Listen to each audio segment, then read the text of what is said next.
years ago, when we first hosted Aspen Ideas Climate, it was May 2022. The inaugural event had just been postponed by 2 months due to the first wave of COVID. We were anxious. Well, most of us were, maybe not Greg, and we weren't sure at all what to expect. Would people want to gather in person again? Would they be ready to talk about climate solutions when 2 years of global crisis had consumed so much of our collective energy? And yet, 800 attendees showed up in Miami. Together, we created space for optimism, for collaboration, for ideas, and for action. We heard from Kate Brandt and Kristen Siemens on the future of corporate sustainability. We heard from the governors of New Jersey and Oregon on the climate policy landscape. Dr. Tony Leiserowitz introduced us to the 6 unique audiences within the American public and how they respond to climate change, among so many other incredible leaders. Now, 4 years later, a lot has changed. For one, most of us are less afraid of crowds. For another, we have a great new ecosystem of partners and collaborators, including the incredible Kobe Weinberg and Rachel Starr, who have so graciously and enthusiastically given up their early mornings, weeknights, and weekends over the last year to make this happen with us.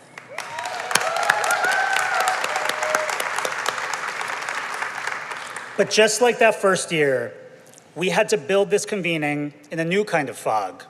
The national appetite for climate dialogue was shifting beneath us. Would people still want to gather around climate solutions? Could we foster bipartisan conversations in an increasingly divided world? Once again, we were left wondering, in a moment of uncertainty, would the will to come together still be there? But after the last 3 days, we've been once again amazed by the energy in the community that has shown up in droves and reminded us that there is, in fact, still no shortage of optimism, big ideas, and progress. In what would have been isolating times, we're seeing that there's a community whose appetite for stepping out of their comfort zone, challenging themselves, and fostering collaboration is actually bigger than ever. Tonight, Dr. Leiserowitz returns to talk about the latest tools and thinking on effective storytelling. Dr. Sarah Kapnick, Lauren Riley, and Justin Worland will make the business case for climate solutions. And Michael Polsky and Andy Karsner will talk the future of energy, just to name a few. And over the past few days, we've heard from 3 influential governors from Alaska, Michigan, and Illinois with a different flavor of the policy outlook. We've seen incredibly technical sessions on carbon accounting, powering the grid, industrial decarbonization, and more, with rooms packed full of attendees. Many of the voices from those earlier Aspen Ideas Climate Days are still here, but are joined by so many new ones thanks to the incredible Chicago Climate Corps, and the conversations have progressed and accelerated at an equal pace with entirely new flavors and perspectives. So before we wrap up and turn to our first panel, whether this is your first evening with us or you've been here over the last couple of days, there's a group of several dozen Aspen folks that have been working tirelessly for months and months and months, thousands of hours, phone calls, Zoom calls, all led by Kitty. And so I just want to have a round of applause for all of that hard work.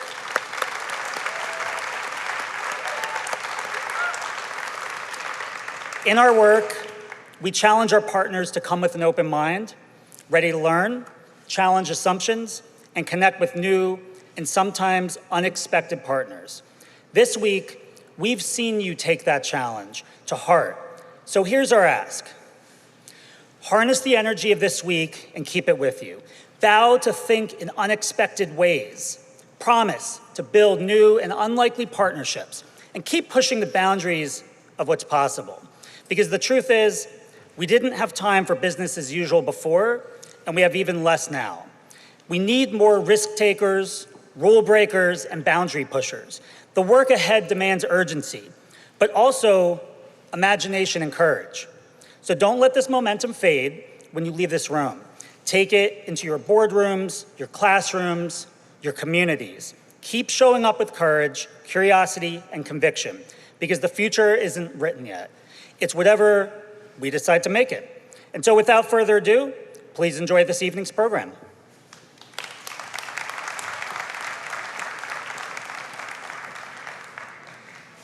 Okay, well, good evening, everyone.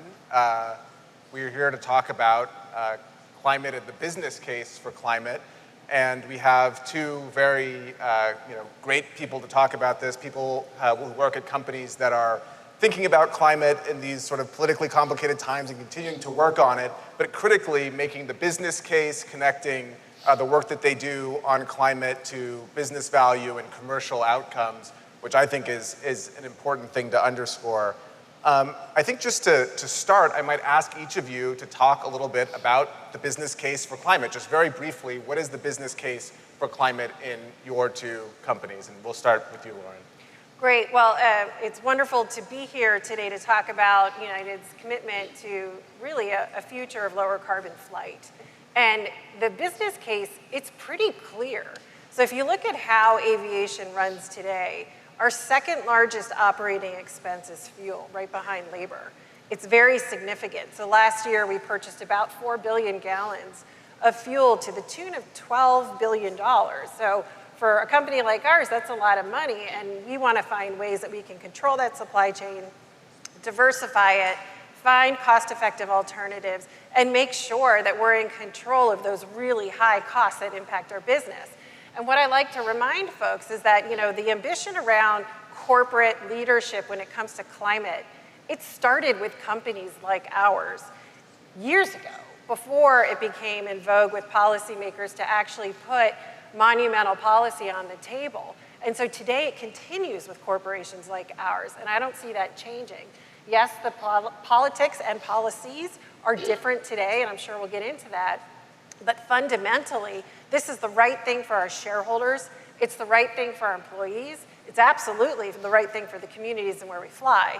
And that's going to continue no matter what policies or politics we're looking at in that particular moment of time. Well said. Sarah. So as a scientist in a business, I also have to say, we know that as long as emissions continue to accumulate greenhouse gases in the atmosphere, the climate is going to change. And people are going to respond to those changes.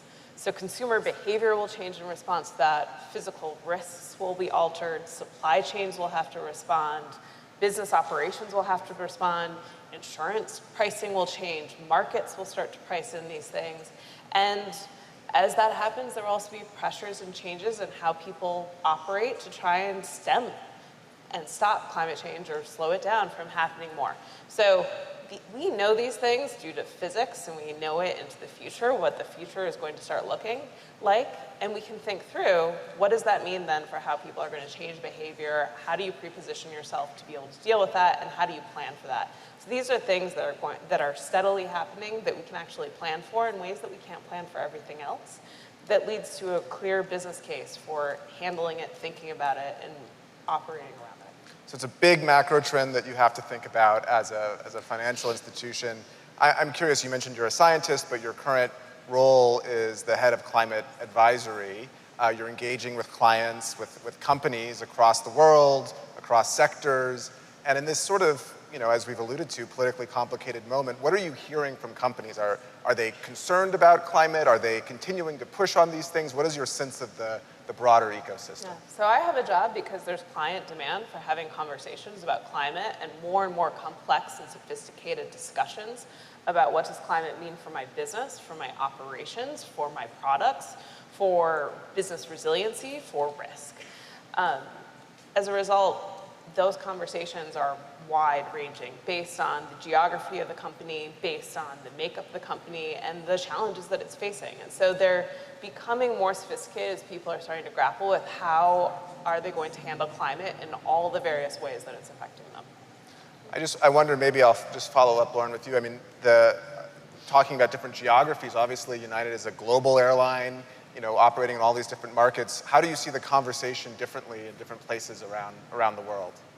Well, hey, listen, I'm going to venture to guess that some subset of you in the room had to fly to get here and partake in this conversation.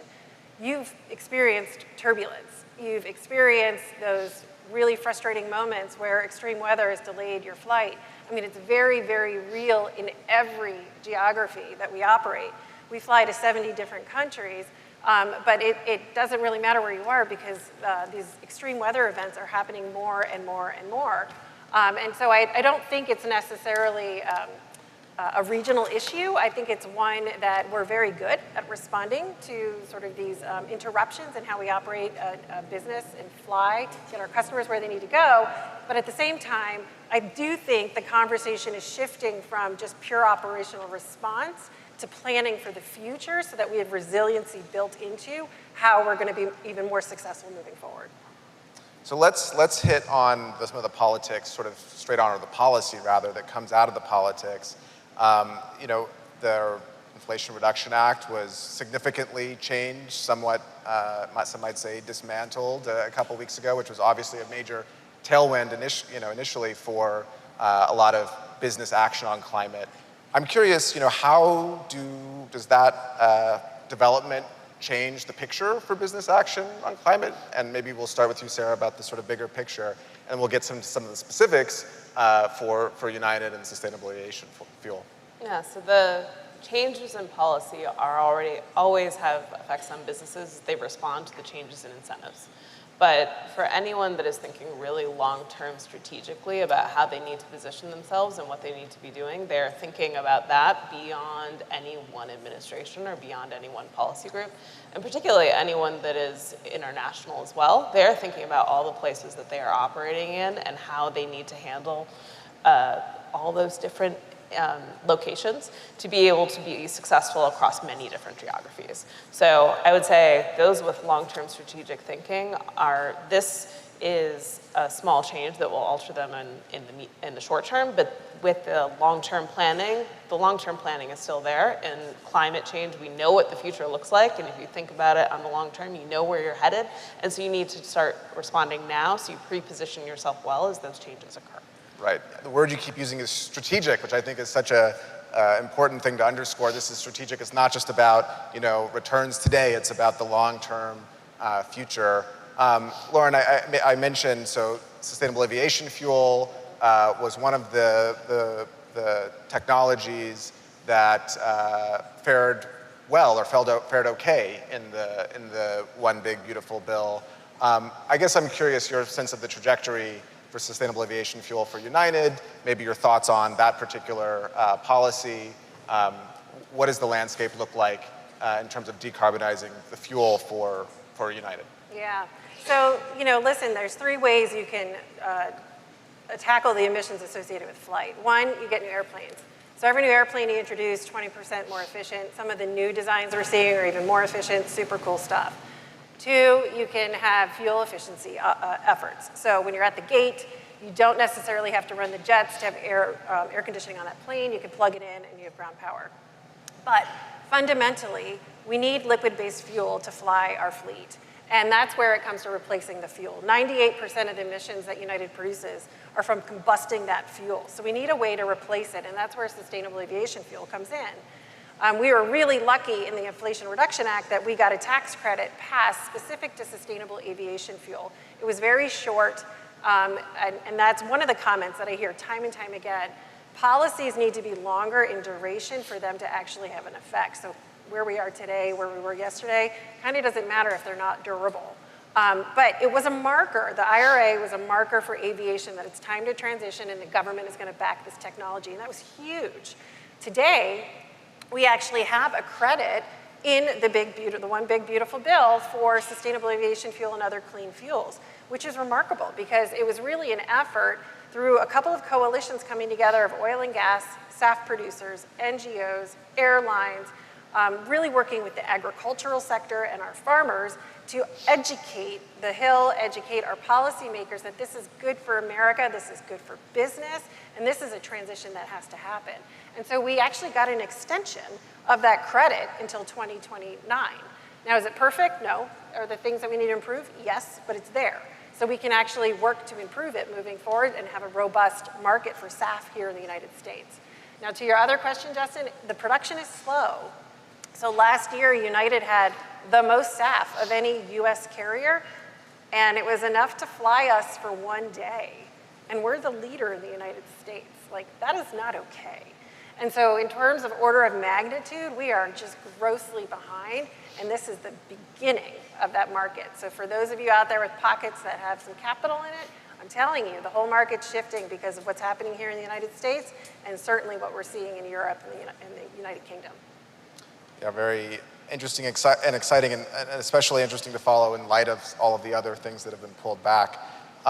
Sarah, I want to ask you just about finance and the sort of bigger picture on finance. I think there is a narrative out there that companies are pulling back on climate, and particularly that financial firms are, with all of the leaving of the alliances. You know, there's all of these alliances that were formed in the last 5 years to help financial firms act on climate, and JP Morgan is among the firms that have pulled back. I guess the question is, I mean, maybe if you could explain the reasoning behind it. I think then there's more to the story than just, not wanting to do anything on climate. So explain the reasoning, and then also maybe just get into the role that finance should play in this transition. Big question, but I think there's a lot of people who say, well, finance should just stop financing things that are bad and should finance things that are good. Like, how does it actually work? Yeah, I would say business strategy hasn't changed, and the client demand for doing this type of work hasn't changed, and the role of finance is to provide capital to being able to do these efforts. And on one of the major commitments of the bank was towards $1 trillion of green financing. We've hit over $220 billion of that $1 trillion goal, and we are continuing to move into that area. And that is where, as you were saying, the future of innovation, the future of business is in developing these types of companies. So that is where the business opportunity is headed. And we are very active in the space, from the startups all the way to big Fortune 500 companies that are leading the way and figuring out how are they going to be the companies of the future. And they all need capital to be able to do that. And can I just add, I would caution everyone in the room to think headlines, just because you're seeing fewer headlines or you're seeing retrenchment in some alliances and coalitions of the past, doesn't mean progress isn't happening. It just simply means it's not the headline anymore. So that's where you have to be thoughtful about, is it worth it to still carry that headline, or is that going to do more harm than good? And one of the things that I was particularly excited to have both of you on this panel is because you both are talking thoughtfully about these things and talking about commercially driven progress in a time when a lot of people aren't. And I think for a lot of folks who follow corporate climate action, they might think, oh no, it's not happening. But I think the story, as you said, is much richer. And certainly the story around alliances is much richer, but we don't have to get too deep into it. And I'll add, I launched my Climate Intuition series in February because there is client-driven demand for having discussions about climate issues. And we, I am building out this business at this time to be able to meet that demand that I only see growing. And I expect that will continue as people experience what is happening in the world around them, and they're seeing extreme events. They're seeing changes in how the world is operating because they are experiencing climate change in ways that they haven't, and that is starting to affect business and business operations in ways that people didn't expect, and also starting to create opportunities of changes in demand signals, changes in what people are doing that will also lead to businesses realizing that maintaining the status quo will destroy value unless you start to innovate and start to push into those new areas to meet the challenges of how the world is going to look tomorrow, but also next week, next month, in the years and the decades to come. And the planning for that takes time. And so if you don't start acting today, and I write about this quite a bit, if you don't start acting today on some of these issues, you won't be prepared and you won't have the full suite of solutions that you need in the future. That's great, yeah. So just with our remaining few minutes here, I want to shift gears a little bit and just talk a little bit about your backgrounds, how you got into what you do, and then the sort of pathways that might be available to people who are interested in working in climate and sustainability in the private sector. Sarah, you have a PhD in atmospheric science. You were in the private sector. You were in government. Lauren, you were a consultant, and then found your way into United. I guess I would just be curious to start with you maybe. What is your story, your pathway, and what would you say to young people who are interested in the sustainability field, interested in working in the private sector, but also doing something good for climate? Like, what's the pathway? Well, I mean, that's kind of the beauty of it. There is no one pathway. And so, yeah, I've got more years than I'm going to admit in consulting behind me. And when this opportunity with United came along, I was so silly and naive. I was like, oh, do I want to work for one company in one industry? Like, is that going to be boring? Did I learn? But here's what's interesting about climate today. There are scientists at the table that we work with every day. I work with the finance team every day in our venture fund in investing. I talk to legal constantly because the regulations and the guidelines are always changing. How we communicate and what we market is super, super important right now so that we're clear and we're honest. It's all about accounting. So carbon accounting is like my daily conversation. Digital technology, how do you track? Is there transparency? Is there integrity in the numbers? I mean, this is a very multifunctional space. So if you have the passion, you can find the path in. And of course, the engineering and all sort of those traditional skills as well apply. But it's not one size fits all. You have to figure out where you want to play.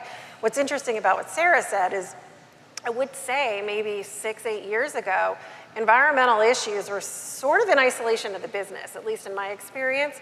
Today, it's a boardroom discussion on the regular. And so it is about corporate strategy, it is about corporate development, it is about how you want to compete for the future and win and be the best in your industry because you understand these risks and you're planning for them today. And so it's just fundamentally a very different engagement, which is very exciting. I always find when people ask, oh, how do I get into climate? I often say, well, do what you're passionate about and bring climate to it, right? You don't have to just move toward climate, do what you're passionate about. We have just a few seconds, Sarah. I'd love to just hear, a little bit about your pathway and to this function, which is really exciting and interesting that you're head of climate advisory. So just a little texture there. Yeah, so I didn't know what I wanted to be when I grew up, but I knew it was somewhere between finance and climate. And so I started investment banking, and then I went and did my PhD, and I was an entrepreneur. And then I was at NOAA for most of my career, fundamentally doing R&D and leading R&D in the US government around seasonal decadal prediction and climate risk. But I was also publishing on economics. And then I went into JP Morgan and I sat in the investment arm. And then I got pulled back into NOAA to be the chief scientist because I had the whole background. And now in this role, I bring all of that. And I think that's where the challenge is today, is that we need people with diverse backgrounds that of what they've done, because you can be that connector across science, across policy, across business acumen, and figuring out what the future looks like, because these are systematic issues that we face, and it will require nuance and sophistication to be able to answer those challenges. And so follow what you're passionate about, and I look forward to seeing you at the leadership table in the future. Well, that's all the time we have, but thank you, Lauren. Thank you, Sarah. Now, I have to tell you something. Oh, are you sweet? Thank you. I love you too. I think it's the first time in my career I've ever been introduced by myself. So that's quite interesting. It's so nice to have you here. For those of you who don't know me, I'm Tom Skilling. Oh, thank you. That's so sweet. For 45 years, Chicagoans looked at this face on television each night, heaven help them, reporting the weather on WGN-TV up to my retirement about a year ago, this past February. Now, my team and I also produced the Chicago Tribune weather page for 27 years. I continue reporting on weather-related issues and on climate change at a more relaxed but no less enthusiastic pace. Chicago has been my home all this time, and I welcome you, those of you from out of the area in particular, to our city for this amazing Aspen Ideas climate-focused gathering, so beautifully organized by the folks at the Aspen Institute and the Chicago Climate Corps. It's an amazing program. We know something about the weather here in the Midwest. I needn't tell those of you who are from this area that. We see it all in the Midwest: blizzards, floods, tornadoes, heat waves, and cold waves. Blizzards have, as we all know, brought this city to a standstill and even changed our politics at times. A mammoth snowstorm back in January 1979 and the city's ineffective handling of snow removal led to the defeat, up to that time, of the undefeatable Chicago Democratic machine. Jane Byrne defeated machine candidate Michael Bilandic after the Bilandic administration's abject failure in removing winter snow from our streets. Now that's power. And just as humbling and even more horrific was the deadly heat wave of July 1995, which took the lives of 739 of our fellow citizens. It remains to this day the most deadly natural disaster in Chicago weather history. Weather disasters have a way of focusing the mind to witness what's happened in recent weeks in Texas or in recent months with wildfires in California and hurricane remnant flooding in the Carolinas. Weather disaster cleanups have cost nearly $3 trillion, and that's probably conservative since just 1980, and they're growing in number and severity. Taxpayers and insurance companies foot the bill and pass their losses along to all of us as increased insurance premiums or by revoking our insurance coverage altogether. Now, through all of these meteorological challenges, and certainly through my half-century plus meteorological career, as soul-rattling as these disasters have been, the stunning advances in meteorological science and science in general has assured us progress was being made in anticipating many of these disasters. I watched over the span of my career as weather satellites came online, offering us the most complete view not only of our own weather, but the weather over 70% of the planet that up to that point had been poorly observed because it's ocean. Doppler radar's development and operational deployment provided us a fighting chance to anticipate tornado development with precious minutes in lead time. And unfathomable increases in computing power permitted life-saving meteorological modeling. My friend and retired National Weather Service Director, Dr. Louis Uccellini, says computer modeling of our weather ranks among the top 10 achievements of science in the 20th century, right up there with computers themselves, the space program, and the development of medicines like penicillin. Computing speed, since the first Weather Service computer model went in operation in 1955, has exploded. From just 10,000 mathematical operations per second on those early machines to the current and unfathomable 29 quadrillion operations per second today. And by the way, that's 29 with 15 zeros after it. A little bit of growth involved there. Among the incredible research institutions in the Chicago area are our universities conducting research which has backstopped these advances in science and meteorology. Northwestern, the University of Illinois, the University of Chicago, among others.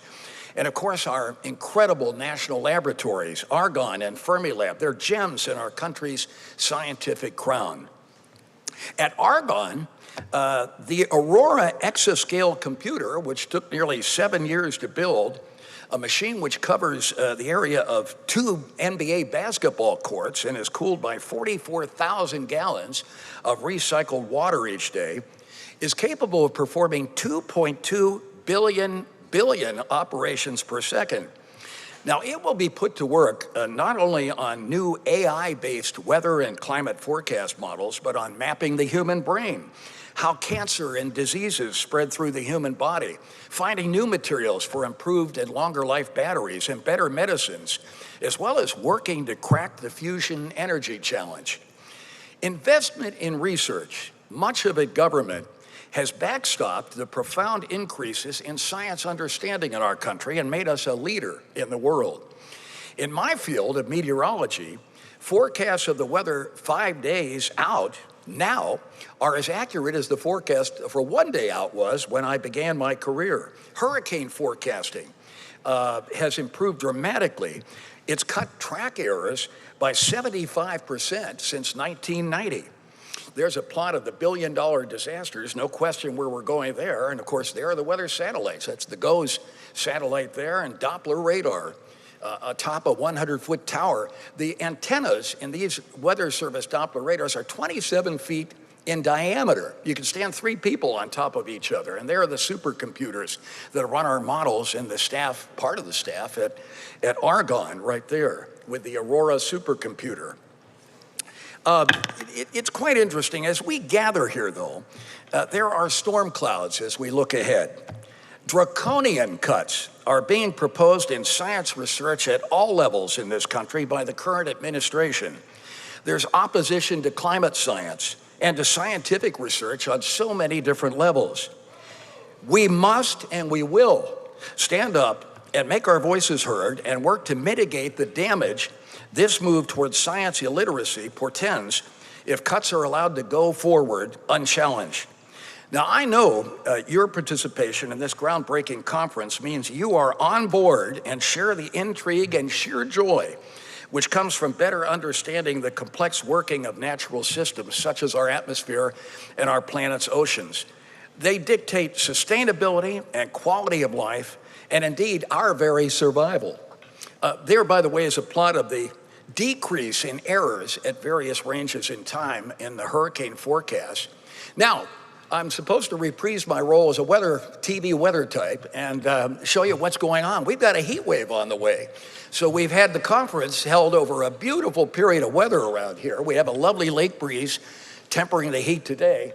But the warm air dome you see developing there in the plains will develop full blown. That's what it'll look like by the time we get to later Thursday. And this is where heat becomes an issue. The Weather Service has an index now that rates heat waves and their severity. The areas in orange and more so in red are where the attributes of the heat may be dangerous for those who are medically challenged and so forth. That's the forecast by late tomorrow. We're in the red area. That means there's a major risk of impact from the heat that's coming in. And there's the Thursday forecast that has us in the same situation. Those are high temperatures tomorrow. That area in brown are 90-degree and higher temperatures predicted tomorrow. There are hundreds in there as well in places.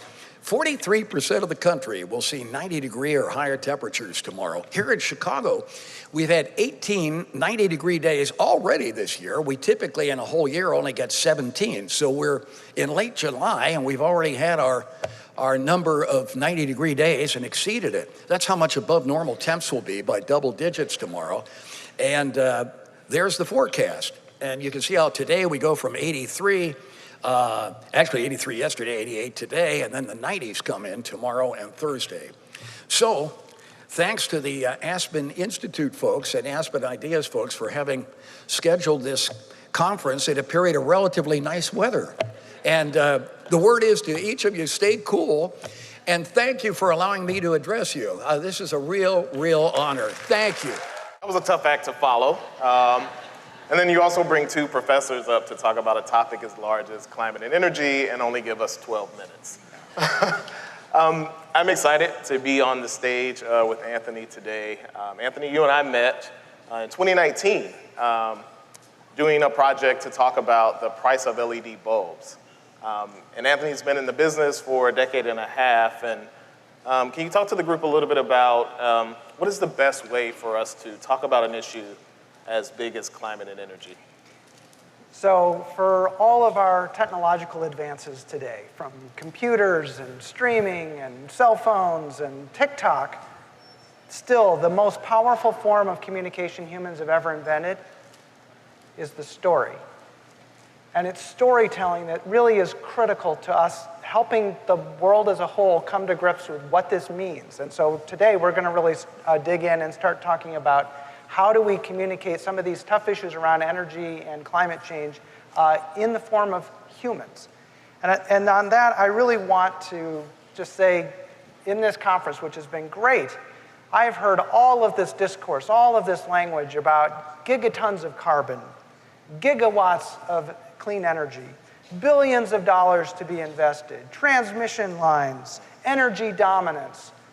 But all of those terms and much of that discourse seems to leave out the human beings that are essential and receiving and part of that energy system. So, Tony, you've written extensively about this concept of energy poverty. Could you please just explain what that is and what does that actually mean in people's real lives? Yeah, so this idea of storytelling is really how I got into energy. I'm an accidental energy scholar. I focused on things like rain gardens and riparian ways to address flooding. And so many of us remember the economic recession of 08-09, the American Recovery and Reinvestment Act that poured millions of dollars, which was at that time our largest climate investment, into communities focusing on that triple bottom line of sustainability, the environment, the economy, and equity.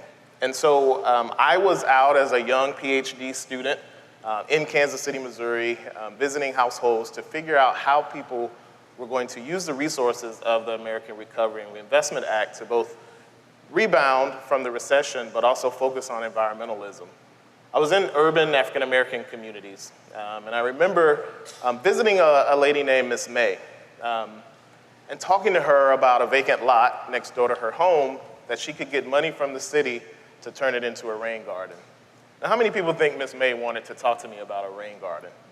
But she had a lot of other things she wanted to talk about. And one of those things was energy.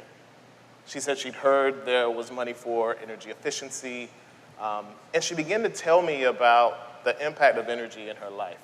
She was on a fixed income, but she said every time she saw a utility truck, her heart rate would go up.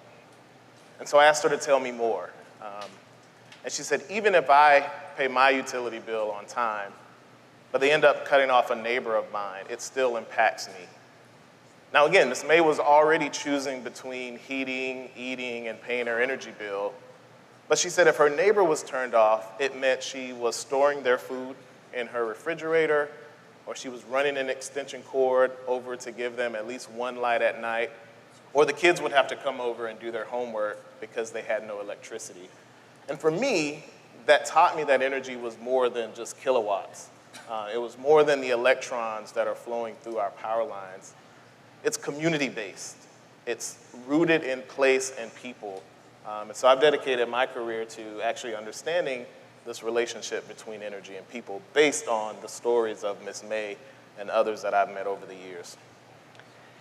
And I've seen very similar things in my own work. So for many years, I worked in Northwest Alaska with the Inupiaq peoples, Native Alaskans, who, these things are bound up and intersected with all kinds of issues of racism and injustice that go well beyond simply the energy system.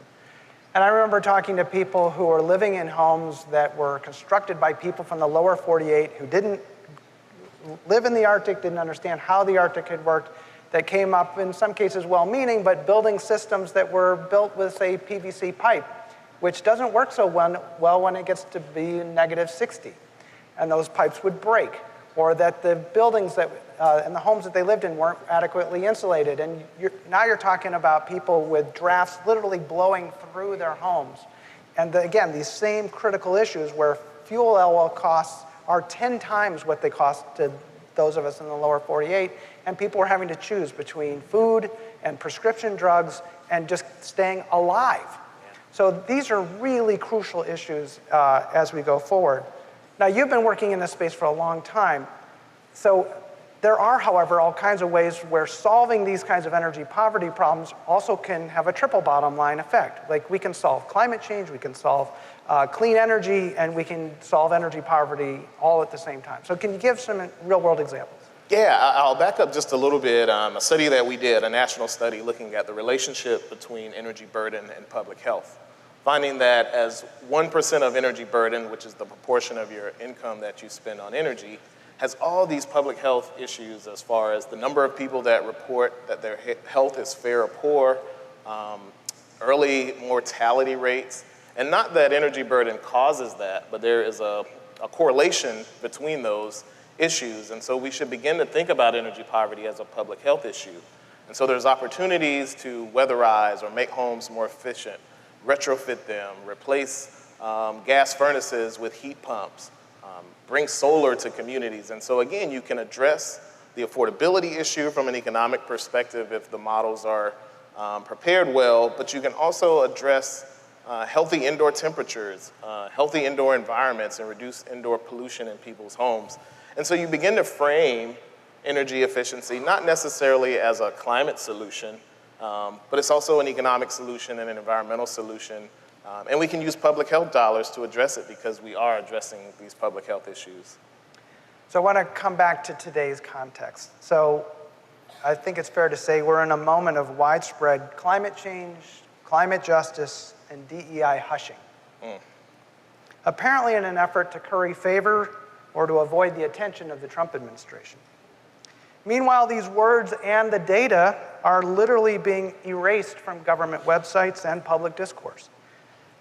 So beyond the obvious challenges of the policy rollbacks that we're all seeing happen right now, I want to ask, how does the silencing of these terms and this language affect these communities as well?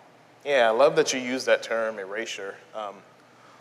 So I was in the Biden administration for 2.5 years, really helping lead our efforts on the Justice 40 initiative, which, if many of you know, that was in President Biden's climate executive order, to really see this opportunity as a means for addressing communities that have been overburdened by the climate crisis, but have had long years of persistent disadvantage because of environmental injustices. And so Justice 40 was an opportunity to shift how we direct federal resources and federal benefits to those communities that have experienced climate change first and worse, have dealt with years of pollution, who are looking out their windows at smokestacks producing energy that they can't even afford to use. And so taking the work that I had done in my research and my colleagues, really trying to say we're going to do this in a different way, and we're going to view the climate crisis as an opportunity to advance justice. And all of you know what has happened in the last 6 months. The Energy Justice Policy and Analysis team at the Department of Energy no longer exists. It no longer exists. This is a team that was established by 1978 statute. And so the erasure is tough, personally. It's tough for communities who, for the first time in a long time, saw resources, saw opportunities to do place-based efforts. My good friend, Naomi Davis at Blacks in Green here in Chicago is here, really trying to, yeah, let's give her a round of applause.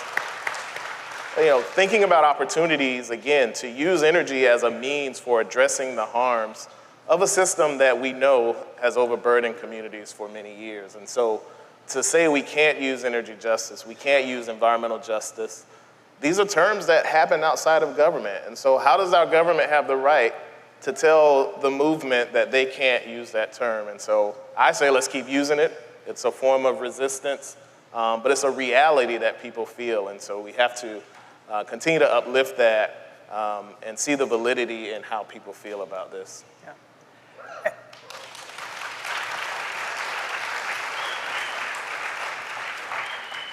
Yeah, you may try to erase the words, you may try to erase the data that we collect. That does not erase the reality of climate change. That does not erase the reality of the move to clean energy. That certainly does not erase the reality of the lived experience of people here in the United States and all around the world who are suffering from energy poverty. So use the words. Words have power. This is a moment where we probably aren't going to see a whole lot of proactive policy coming to us from the federal level. But as we've heard over the past couple days, there's so much that still can be done at the state level, at the city level, at the community level, and at the individual household level. And one of the things that you said earlier that I thought was so striking to me is that for many in these communities, because of the efforts of Justice 40 and so on, they finally felt seen for the first time. Because we now had words, we now had programs. And so the last thing I just want to ask you on a perhaps more hopeful note is, what have these activists, these communities, been empowered to now carry that work forward, despite the fact that we're not going to get much out of the federal government now? How are they more empowered to continue this work in their own communities? Yeah, we were talking earlier about people have built a muscle memory, right? Because we allowed people into the federal government, provided programs for people, programs that were, a lot of them were designed by the communities that we were actually listening to, again, for the first time in a long time.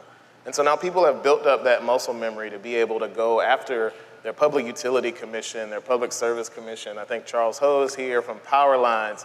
Just really great work to understand how the opportunities we created in the federal level can now be deployed at state and local levels, getting local leaders engaged. I know we'll hear from the Chicago mayor, we'll hear from the utility today, and so people are engaging in ways that are closer to them because we allowed them to kind of build that that capacity through the federal level. And with that, thank you all. Thank you. My name is Gil Quinones. I'm the president and CEO of ComEd. We're the electric utility here in Chicago and Northern Illinois. So we power the lives of almost 9 million people, 70% of the population of Illinois.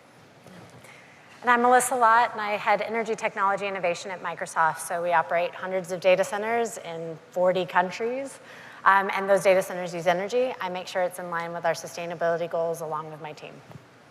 All right, so the last 6 months, probably last year, I've been traveling, and I think it's been like noun, verb, adjective, AI everywhere I've gone. Melissa, maybe just talk about, in your view, the role of AI, data centers, US competitiveness, and perhaps like the role of innovation in all that. Yeah. So my day-to-day focuses on how we meet the growing energy demand of AI, but not just of AI, of all of our data centers, which are serving a lot of different roles for our customers. And I say, how do we make sure that we meet this in a way that is in line with the very long list of sustainability goals that Microsoft has set? Some of the biggest ones that run my day-to-day are, so this is from 2020 when they committed to it, and now I can say when we committed to it. I joined last year. But around it, it's about hitting net negative emissions, and not just getting to net negative, but actually offsetting all of our historic emissions for the last 50 years that Microsoft has been in existence. At the same time, we have water positive goals, we have zero waste goals, and we have goals to, as one example, to get rid of diesel use in our backup generation on our data center sites. And so when it comes to innovation, my day is, okay, we need so much energy. I can procure a lot of it, I can buy it from our partners, we can get it from the power grid, but there's this wedge that's left over. How do I fill that? And to put some dates on it, that diesel commitment, 2030. I've been working in energy for 25 years, that's 30 seconds ago. I mean, that is no time at all. So what can I do to develop a toolbox to actually solve these challenges here in the US, but around the world? And how do you see sort of the US competitive set on AI, just given the role globally, you know, of that development, whether it's in China, whether it's in Europe? How is the US positioned from a competitiveness perspective on this innovation challenge? So when it comes to energy innovation, which is where I focus, I'm powering these centers, along with a whole host of other people, so I don't want to take too much credit for it. But when we're doing innovation, we are really set apart in a lot of different ways, but that doesn't mean in every way. So there are really fascinating innovations happening around the world. And so what I focus on is, when can I get that innovation built and actually being at work in our systems? So is that next year, the next decade, somewhere else? And so when I follow policies or decisions or technology developments, whether it's from a university, a startup company, a big established company that has been working at this or that is pivoting, how fast can they have that system at scale deployed? Innovation and reliability sometimes can go in a tenuous way, just given some of the early sort of innovation that exists. How do you balance that trade-off between sort of the need for reliability and then sort of the role of innovative things that sometimes aren't proven? Yeah. So when I talk about what my team does, and my team covers the entire energy system, big power plants, all the infrastructure, so wires, pipes, roads, and all the things that are near our sites or on our sites when it comes to energy. I leave the racks to all my DC colleagues, all my data center colleagues. But when we think about, okay, how can I innovate on the time scales that I have to, that we've committed to as a company, I'm thinking about how can I do that with never compromising the trust that we have from our customers. So we have to be reliable. We have to have enough energy at the right place, right time, all the time. The number of nines we need in terms of reliability, it's like just normal part of the conversation every day where I work. So my question is, how can I accelerate innovation cycles without compromising on the things that our customers need, which is a reliable system doing whatever it is they're doing on our racks? Gil, as someone that operates in the Midwest and the role of sort of the Midwest in sort of the data center demand, are you seeing that? What are you seeing in particularly Northern Illinois? Just give us a sense of what's happening on the ground. Absolutely. Well, Chicago and Northern Illinois, really, we check all the boxes when it comes to data centers. So we are a top 5 market for data centers, whether it's the workforce, land, transportation, rail and airports, our fiber network, and of course, power. and we happen to be the most reliable utility in the United States. So taking that all together made this area where we are really very much a place for data centers. And we're not new to data centers at ComEd here in Northern Illinois. There are about 70 data centers that are operating right now, about 600 megawatts. That's not a lot. It's still growing. But think of 600 megawatts as 1,200 big box stores, the power required to do 1,200 big box stores. But at the beginning, it was because of social media in the 2000s. And then 2010 to 2020, it was for cloud retrieval and storage. And now, as Melissa said, it's being powered more and more by data centers for AI.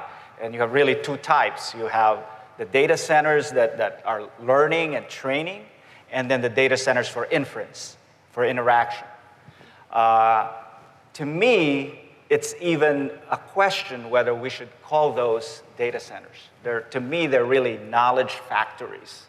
You have data coming in on one end, the machines are the chips, and then knowledge comes out as product. And the chips are powered by electricity and water, a lot of electricity.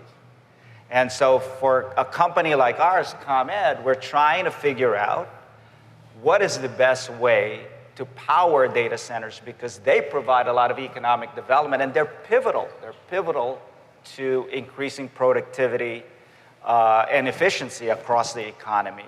It is an important area that we have to win. The United States has to win in AI.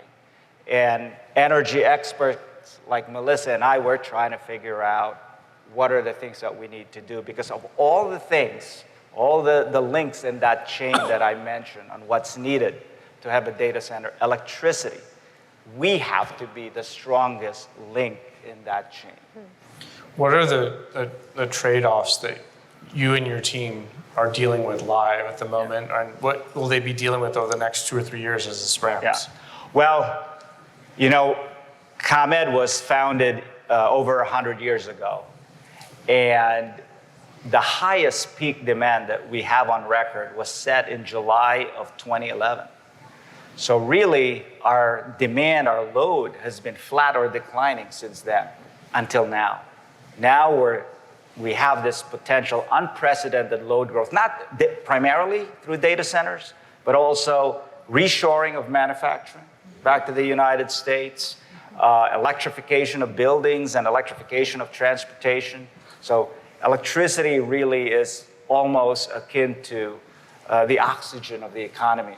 And we need to be there. And the trade-offs, of course, are we going to have enough, right? And so we need to look at that wedge, the gap on the wedge that Melissa's talking about. We need to have a lot of abundant, clean, safe, reliable electricity.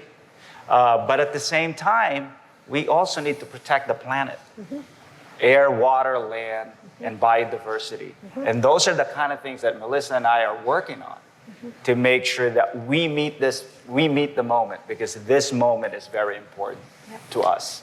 What about the equation of load growth that you just talked about and consumer affordability? Yeah, so if consumer affordability is going to be critical, if load is growing so much faster than the addition of supply or the efficiency in the process, that's going to put upward pressure on prices.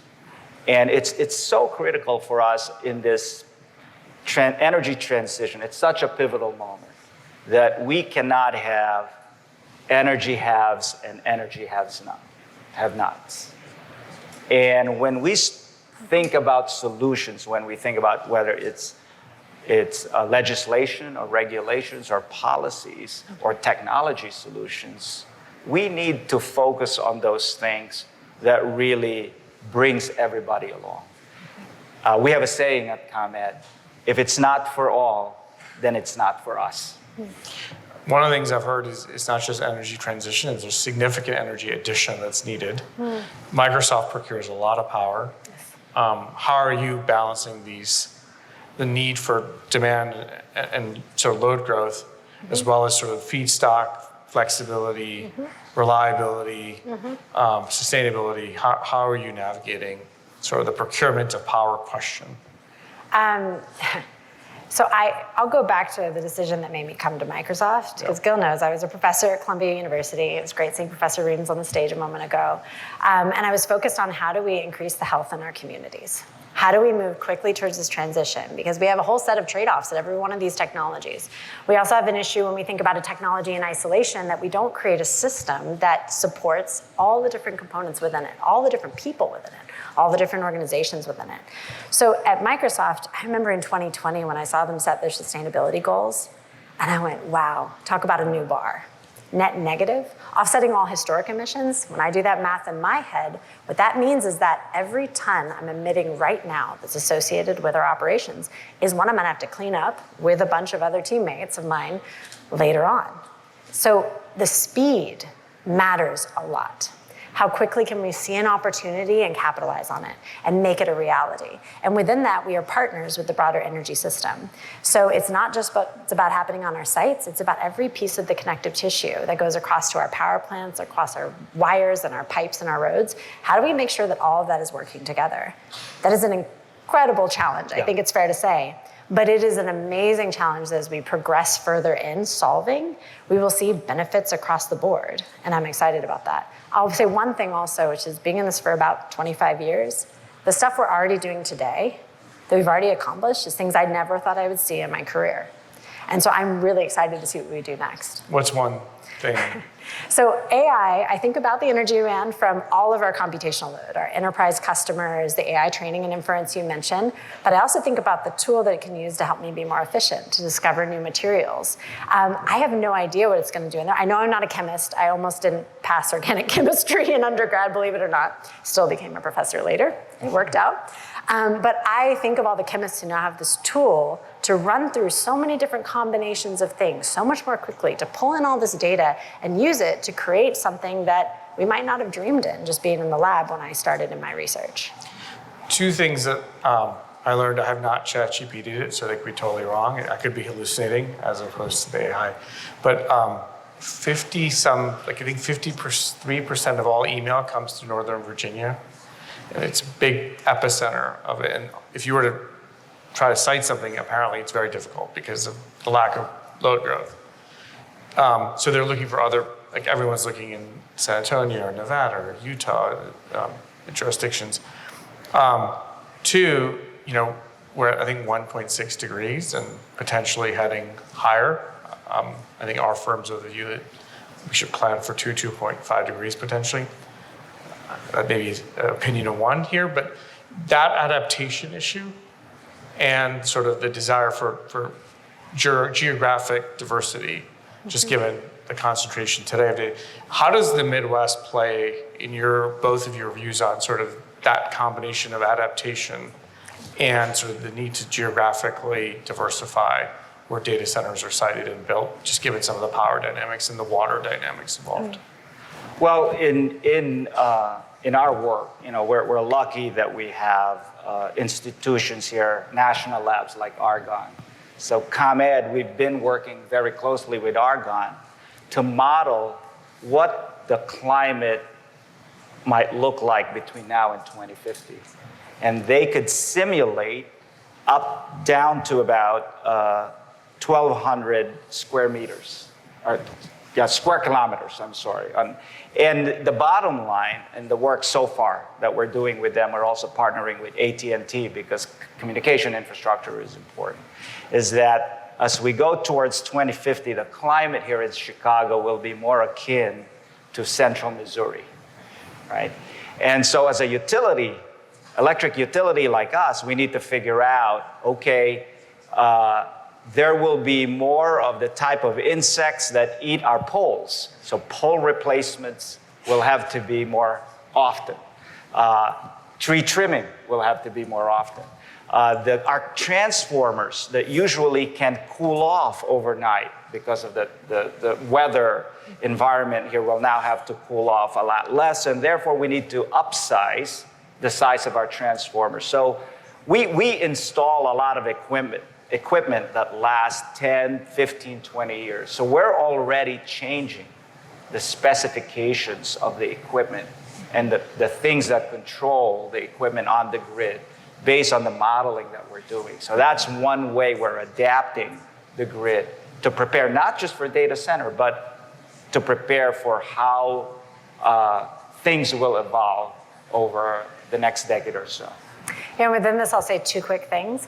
One is that innovation continues forever. I'll solve a problem today. No, I'm continually improving over that period of time. So we install something in a data center today, and we're thinking about what comes next already before it's even installed. What's coming next? How are we getting better? How are we getting more efficient? And thanks to a lot of modeling and a lot of data science and climate science, we have information and models that can show us, as you said, how things change over time. And we have gotten better, and I'd say the last maybe 5 years, about taking energy models and climate models and bringing them together so they can talk. Argonne is a great example of this. But what it does is it gives us a practical pathway forward. That's what I'm interested in, practical pathways. How do we actually make it happen? I love theory. I love cool tech. But what can I build to serve our customers in a way that meets every one of those sustainability goals that we have? And it's a long list. So we talked about noun-verb adjective AI. So in closing, maybe a note of what are you optimistic about in sort of, you can be more than noun-verb adjective AI, but whatever you want to say, just a sentence or two. Yeah. So I'm optimistic for a whole host of reasons. Very quick story, very quick. So right before I went to my first ever Conference of the Parties climate meetings, I wrote down a list of things that I thought might happen in the next 15 years. And at the bottom, I wrote a footnote. I'll omit one word, but I said, I know I'm being optimistic, but I don't care. I'm going to write this down anyway. That list, we've checked off every single thing. So I've now written another list about where I think technology could be, technology that's exceeded my expectations already, where it could be, where we'll see it deployed, what that will do for health of our communities, what it will do for climate, and I'm excited to see if we exceed it too. And that's a lot of tech, but it's also a lot of engagement of the communities to build solutions and get them in the ground. Last word. Well, I'm excited about the fact that I know we can solve this problem. I know there's a lot of pessimism right now with everything going around us, but visiting our schools here in Northern Illinois and Chicago, visiting community colleges, I see in the faces of the kids the willingness to be inspired by a shared vision to solve this problem. And that's what I'm optimistic about. Absolutely. Thank you. It is such an honor to welcome you all to the greatest city on earth, the city of Chicago.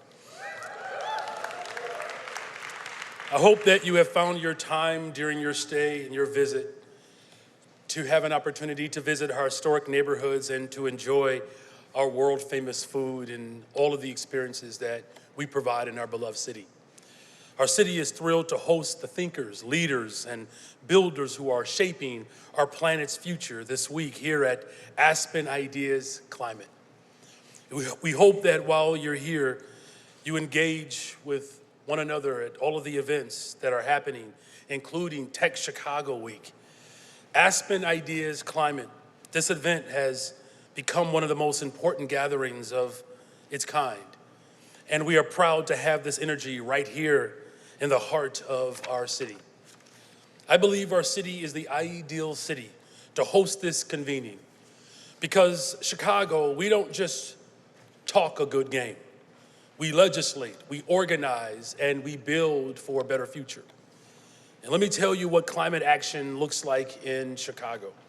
First, at the beginning of this year, every city-run facility in Chicago transitioned to 100% renewable energy.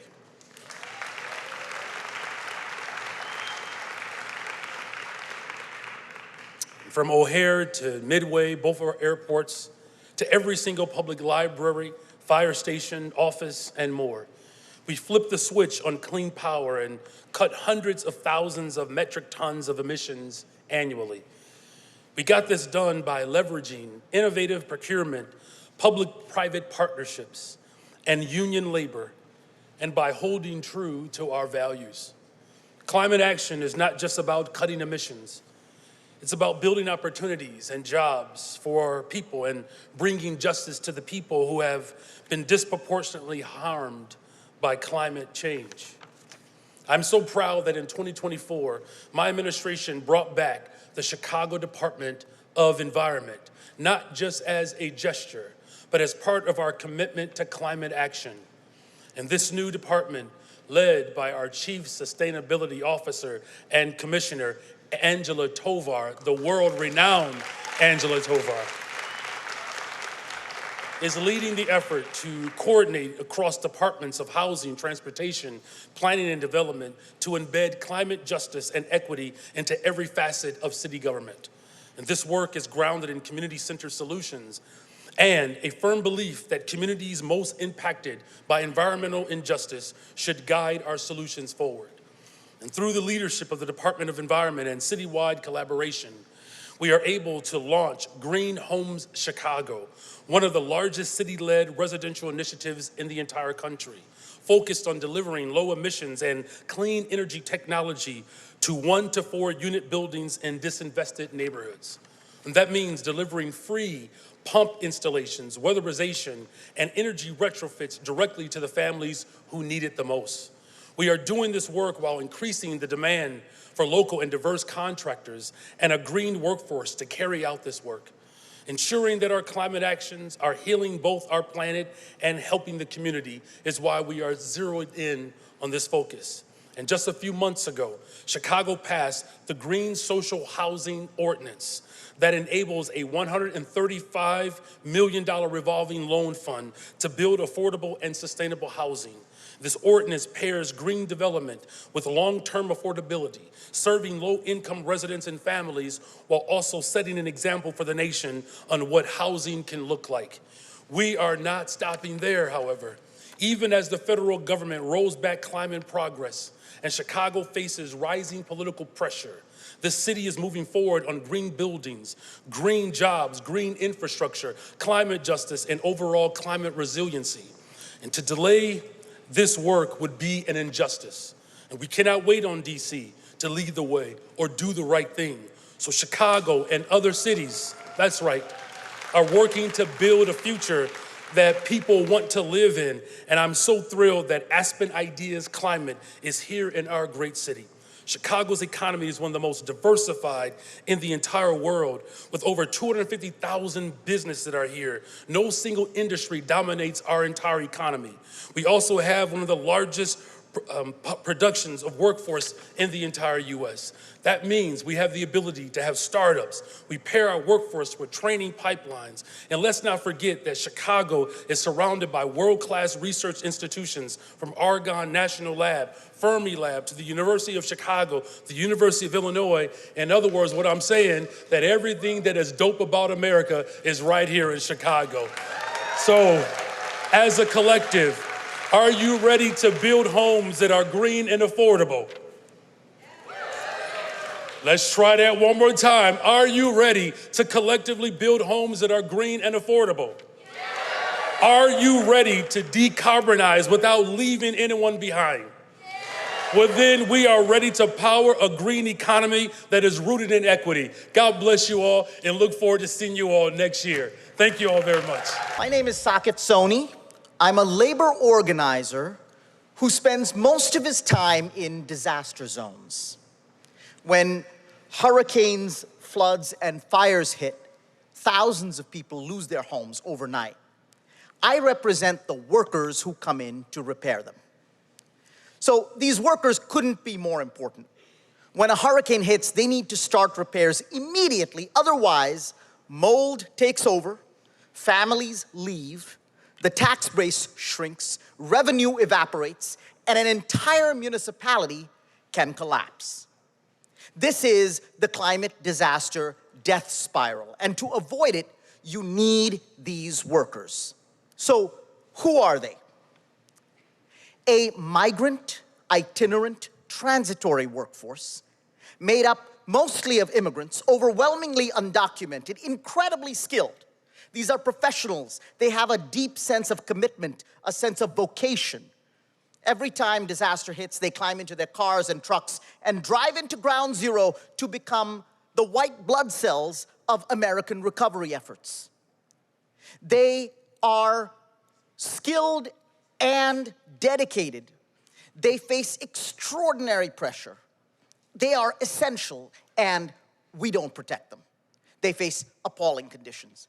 They live in their cars and trucks. They wake up and wash themselves with bottled water. They climb up onto roofs in the heat, in record-breaking, scorching sunshine. They fall off those roofs without harnesses, and they inhale toxic mold. And today, they face another risk, a massive immigration crackdown. When these workers are vulnerable, our recovery efforts are vulnerable. But today, we face an even greater risk to American recovery. What used to be called once-in-a-generation disasters are now happening once a year. Once-in-a-generation storms, sometimes more than once a year. And despite that, we're trapped in a cycle of wait for the storm, repair, repeat. Wait for the storm, repair, repeat. On the front lines of climate change, millions of Americans are asking for a different model, from wait and repair to prepare and adapt before the disaster, so that homes, schools, and communities can be resilient, can weather the shocks and stresses of climate change. And it's not a moment too soon to shift to this model, because the old model of wait and repair depends on federal funds unlocked by FEMA. But our current administration is, at best, going to eviscerate FEMA, at worst, going to dismantle it altogether. Now, this will place an enormous burden on the states, and there is not a state in the union that can foot the bill for a $100 billion recovery effort every time there's a major storm, fire, or hurricane. The good news is that prepare and adapt is cheaper. For every dollar we spend preparing, we save $10 repairing. But how do we know that the prepare and adapt model at the state level works? We know because we're already building it. Resilience Force, my organization, is building a 21st century apprenticeship program that is already training, standing up, and deploying resilience workers to perform critical preparation and adaptation work in the states. In Louisiana, during the pandemic, we took service industry workers who lost their jobs and retrained them to perform critical work in health and climate disaster resilience. They were doing everything from construction to community outreach. As service industry workers, they were earning $7.25 an hour. As resilience workers, they started at $24 an hour. In California, amid the wildfires, we retrained agricultural workers to perform land stewardship, vegetation management, and home hardening work that makes areas wildfire resilient. As agricultural workers, these workers were earning $17.50 an hour. Today, they're starting as resilience workers at $35 an hour, and we're launching them into careers.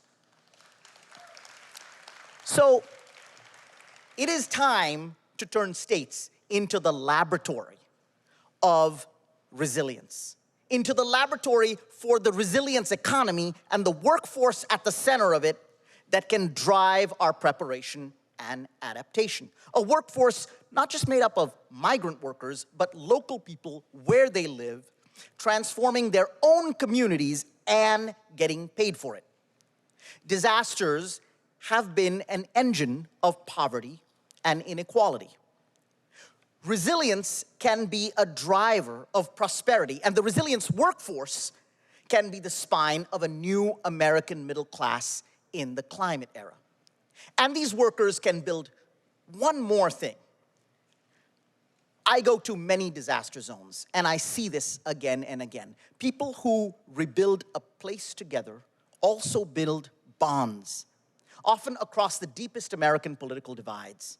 These bonds can be the basis of a new social cohesion in our country, a source of shared common purpose to make a resilient America. Thank you very much. What about the beach, rivers, lakes? Do we like those places? I hear some enthusiasm, yeah. The good news is that means we have a receptive audience here for this conversation, which I'm really excited about. And to let you get to know these folks a little bit better, quick lightning round to kick things off. Tell everyone your favorite place to be outside in nature, maybe somewhere that's exotic, far away, and or somewhere that's just close to home where you like to go and connect. I would say Mount Superior in the Wasatch Cache National Forest is one of my favorite places. It's this beautiful peak that rises 3,000 feet straight from the road. And whether summer or winter, I love this peak any time of year. And it's been a place where I've found a powerful sense of confidence and healing. And then for my backyard spot, there's this beaver pond on this trail right behind my house, and I love watching the beavers go and do the work they do. Endlessly entertaining, I bet. Endlessly entertaining. Adam, what about you? Well, it'd have to be the Great Falls section of the Potomac River. It's where the Cumberland Plateau meets the Piedmont. All right. Fan, yeah. Thank you. It is a stunning part of the world, and thank goodness it's 15 minutes from my house. Amazing. Chad? Surf spot called Rock Pile, right in my backyard. I grew up and learned to surf there, see my family out there. That same spot became a marine protected area about 10 years ago, so I've also watched this ecosystem come roaring back to nature. So good waves, community, and communing with some healthy, vibrant ocean ecosystems. Yeah, beautiful place. And to round it out, I have to say Redwoods National Park in Northern California, just like incredible. So we have Surfrider, Outdoor Alliance, Protect Our Winners here on stage with us. Kind of the premise of this conversation is that it's a saying that you've all probably heard many times, that we protect what we love. And you're seeing some of these beautiful places on the screen, these places that we all love, maybe places that you love. So if we think about that, getting people in nature and using that as a building block for meaningful climate action, what does that mean for each of you? For Protect Our Winners, we're really focused on taking the 175 Americans who participate in outdoor recreation, the outdoor state, and mobilizing them to take action on climate. And it's a really fun starting point for people. It's a nice entry point because we have people who are stoked on winter sports and outdoor rec, and then we use that as the entry point to take bigger actions. Yep, place is king. It's all about place. You know, within our communities, people have this intimate, close connection to place. And it's part of their identity, it's part of their community, as Caroline was saying. And that sets them up to take action, to be civically engaged, and to conserve and protect these places. Yeah. Our lives are busy, and civic action, going to city council meetings, voting, these aren't necessarily fun things to do. So they require motivation. And but when you love a place and you see that place threatened, it's going to motivate action. And so, you know, our organizations are really good at channeling that passion that people have and turning it into civic action. And that's what we need if we want to protect these places and, you know, protect the planet and our climate. Yeah, I mean, I imagine that people are seeing some of these images on the screen and thinking like, oh gosh, I've been to a place like that and I will never forget it. Like it has, you said place is king, like you have that heart connection. I wonder your thoughts about what we just saw in the news and in Washington within just the last few weeks, where there was this idea to sell off millions of acres of land owned by American citizens, and what happened and how you view how that unfolded. I've been involved with Protect Our Winners for nearly a decade and a half. So I was one of the first athletes to join this alliance that's now 350 athletes, creatives, brands, scientists. And it's been really cool. Like, one of my goals was to make activism trendy. And it was really cool to see. It was almost like a requirement that you speak up about this public lands sell-off issue. Like, my social media feed was flooded with it, and we were able to prevent this really bad proposal by Utah U.S. Senator Mike Lee to sell off millions of acres of public lands. And in context, we were hearing, this wasn't a partisan issue. We were hearing from Democrats and Republicans who were saying, no, don't do this. Like, these are special places. Oh, my goodness, Republicans saved the day. Ryan Zinke, he said, this is not going to happen. And he rallied a number of other Republicans in the House and Republicans in the Senate and made it clear to leadership that if this land provision sales were part of the bill, they'd vote against it. It took a tremendous amount of courage, and it worked. And Chad, we were saying earlier that when we think about, whatever the final number was of the number of Americans who were activated, who were saying something about this, it probably wasn't even that big of a number, but it was enough to make a difference. Yeah, I think, probably, there's 300 or 400 million people in the United States, probably 1 million people took action on this, which in my 30 years of conservation is big. It's hard to imagine a campaign that was as active as this, and I think there's some lessons to be learned from that. First of all, our public lands and waters are a great unifier. People love them on both sides of the aisle, love them enough to actually call their senators and their congressmen and take action, and that worked. So at a time when people are disengaged from politics, we have an incredible case study where an incredible amount of activism that took place in a very short amount of time made a difference, and I think we can learn from that and apply that to other issues like climate change. Do you think one of the lessons here is that, not to call anyone out, but sometimes like climate advocates, scientists, activists might be guilty of saying, it's gotta be perfect. It's gotta be not net zero emissions, it's gotta be zero emissions. And that perfection, that goal of perfection gets in the way of good, of better, of a positive step forward. Do you think we saw that with this fight over public lands? Yeah, it was a binary. I mean, selling public lands is bad. And public lands are like, that's the basis for all these outdoor pursuits. And it was an assault on people's sense of identity. A terrible idea, and people responded accordingly. In terms of, perfect get in the way of the good, I mean, perfect is kind of a delusion in a sense. You could aspire towards it, but it gets in the way of finding consensus. It gets in the way of finding common ground with other people. And that's how this land sale was challenged. Because people from all across the political spectrum, all these different pursuits, saw themselves in this issue and took action. Yeah, and protecting nature is a climate solution.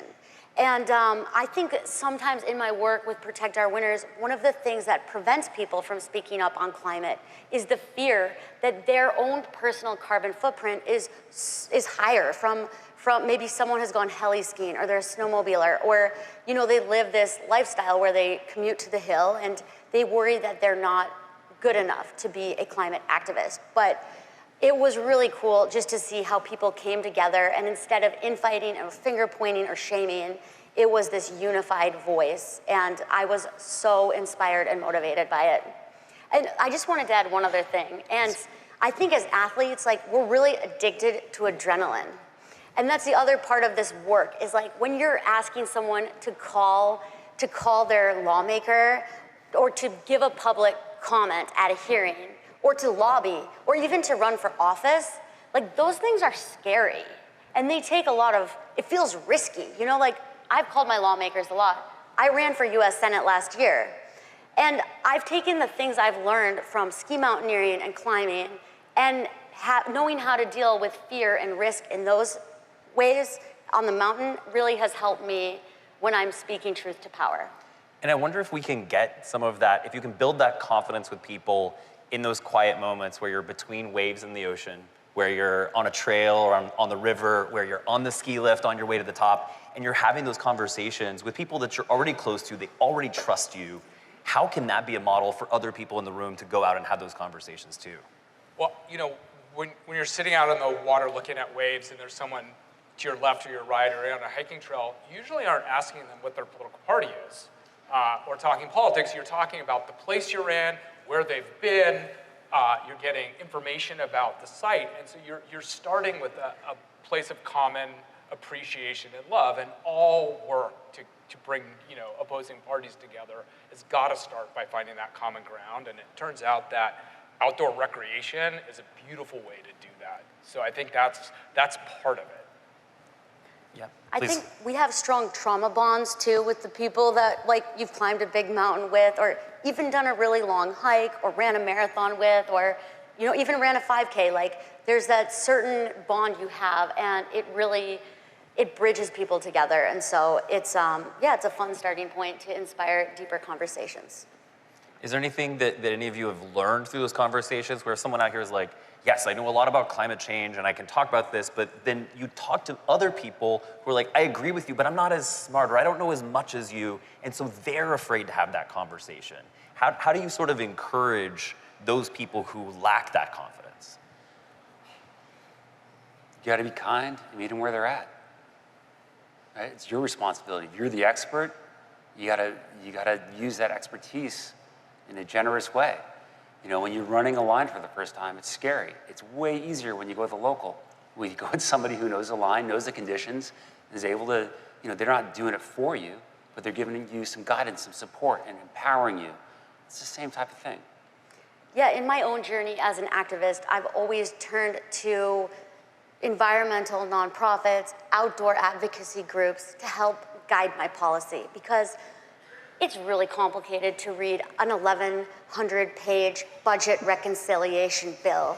And we can't expect the average person that has a busy life, a career, juggling so many different roles, to read that, interpret it, and call their legislature. And so by going to trusted partners like Surfrider, Outdoor Alliance, Protect Our Winters, by becoming part of Team POW, you have that guide or that mentor that can help you learn how to take an action. And action begets action.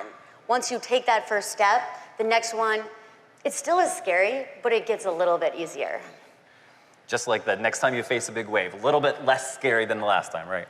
Yeah, Caroline, you deserve credit for this sort of thought, but if I'm gonna learn how to rock climb, and I don't know how to rock climb, I'm gonna go to a gym and get an instructor to teach me how to do it, or I'm gonna hire someone to take me up a mountain so that they can assess the risk.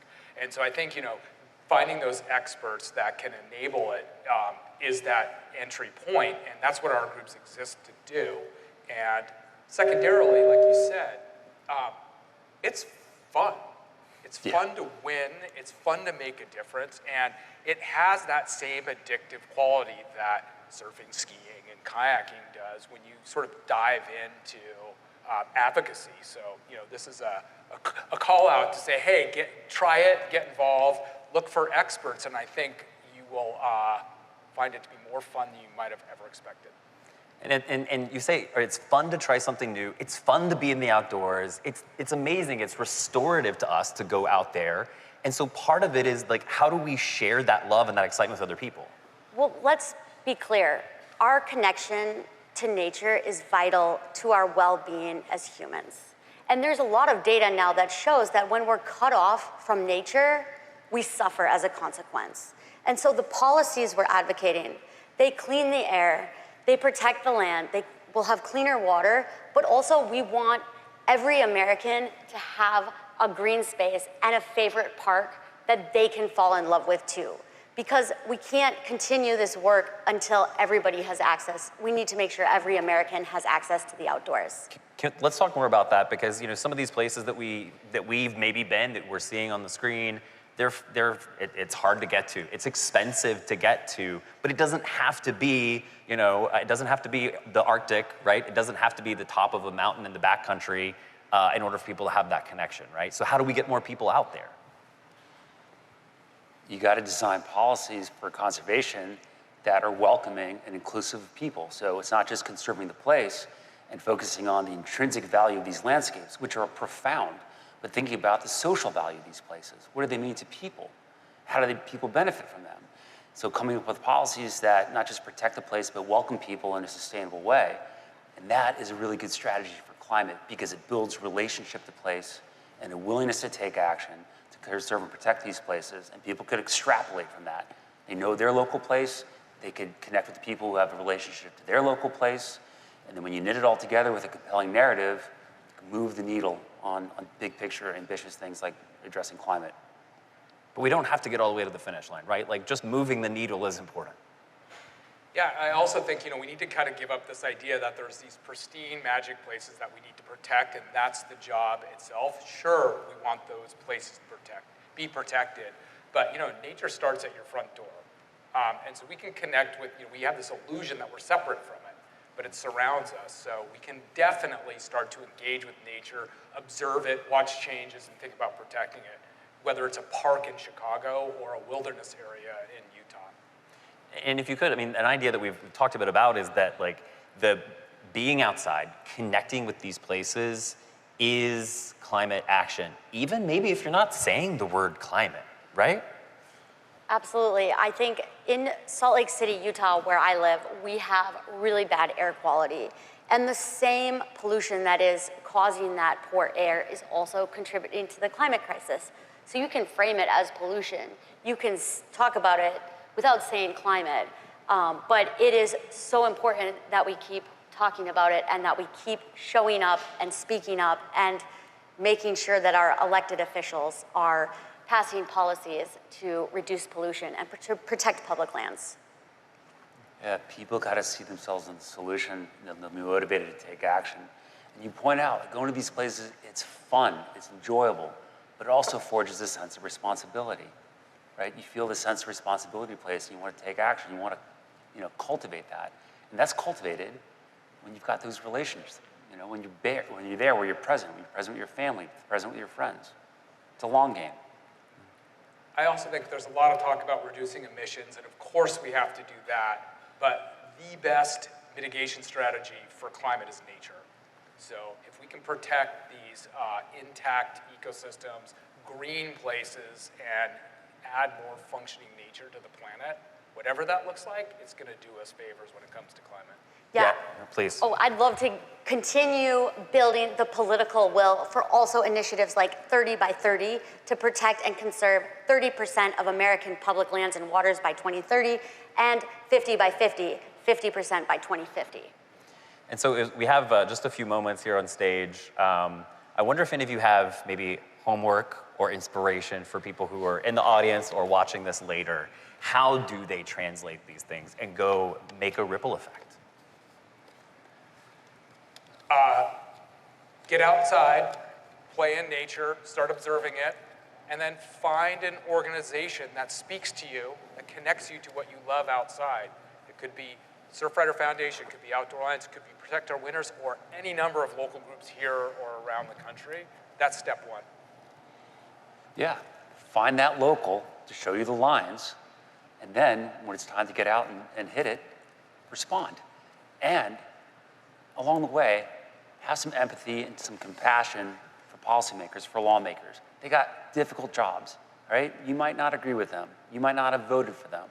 But if they're representing 700,000 people or 1 million people or tens of millions of people in a state, the job is tough and they need input.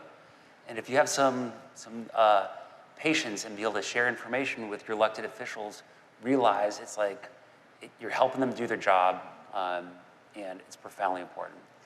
Yeah, join Team POW, Protect Our Winters, and vote and support candidates who are climate champions and public land defenders.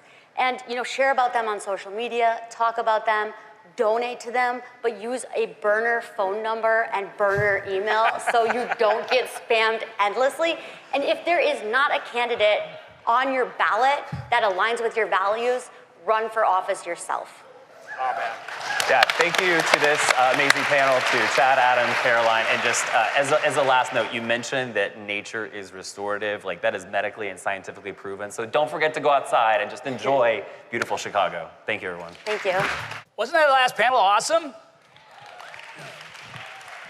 Like, Michael and I are both conservationists. I've been 2 decades on Conservation International Board. He's been on WRIs for the similar amount of time. What a great way to close. Focusing a great conversation on nature. We're going to do a little bit of a conversation on society and technology, the other piece of it, but they're intimately related, and they're all connected through this technological advance and so forth.